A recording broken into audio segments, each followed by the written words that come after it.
شوفوه الآن مدته ثواني لكن شغل العالم وعليه عشرات ملايين المشاهدة. ايش كبس مدرعات ودرع السودان جوكن كبس يا أولاد محمد حمدان.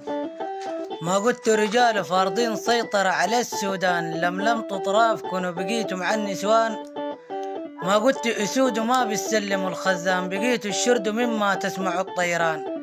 السلم شرد بنجيه وين ما كان، واللي تغفى الرجال أصبح عبرة للأخوان. حساب المدعاون والناس التلم عليهم بالقمر الصناعي الحساب جاييهن. ناس التعاون والله ما بخليهن، أخف عقاب يا غالي يقطعوا يديهن. تحياتي أخوكم الفدائي عوض الله فضل الله، السرية الرابعة، معسكر جبل أولياء، اسم المدرب الفاضل محمد صالح.